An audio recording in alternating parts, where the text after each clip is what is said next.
Hey, I'm Dr. J. Welcome to my kitchen. I'm so excited to share with you guys today. We're making a honey wheat cherry walnut bread. I mean, doesn't that sound amazing? Okay, so that's just how my brain works. I wake up and I think of these things to share with you all.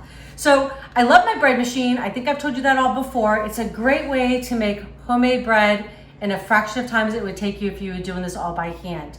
With busy schedules, I highly recommend these. I'm not saying this particular machine, but a bread machine you should have in your life if you like bread. This way you know what ingredients you're putting in there. It's a healthier way to eat, right? So I always say follow your manufacturer recommendation for order, but for ours, it's always liquid first. So this is a half a cup of warm water with a half a cup of half and half. Going in.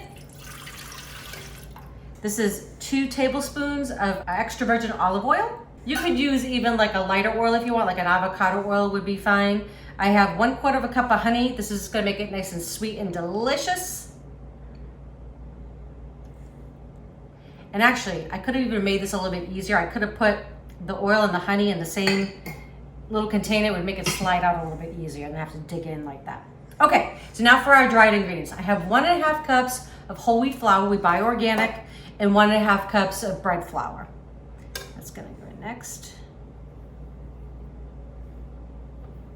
All right, not too messy there.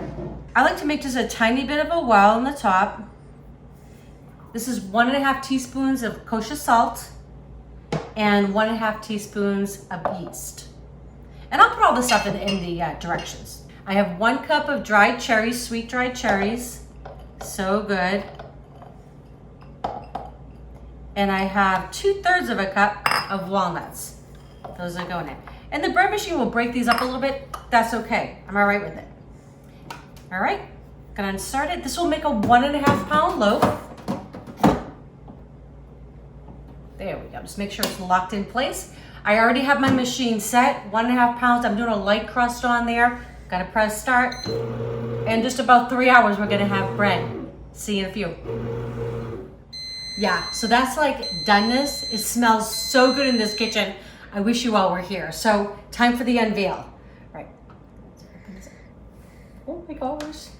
It looks amazing. Eric, you're gonna love this. Okay, so give this guy a little twist. Just like that. Just gonna put it onto my wire rack here. You just want it to cool for about 15, 20 minutes before you slice into it. I don't know if I can wait that long, but we'll see. Okay. Oh yeah. Okay, it's upside down, but hang on. Oh my gosh, that smells amazing. Oh, it smells so good. I can't wait to have a little bit of butter, right? All right, stay tuned. Oh, it smells so good in here. I'm gonna go in, I've got a little bit of butter on top, or maybe a lot of butter on top. But it's so quick, you saw how easy it was to make. I'm gonna taste it for you. Oh my God. Yeah. You're gonna love this one. The cherry's amazing. The walnuts are ground up in there, which is great because you don't get this big bite of walnut, but you get the flavor of it. That is so good. You guys, I hope you share this with your friends. You're gonna love this all, so please share with your friends. If you haven't subscribed yet, please do. And don't forget to click that bell. That way you know when our next video is coming out. Enjoy, love you all.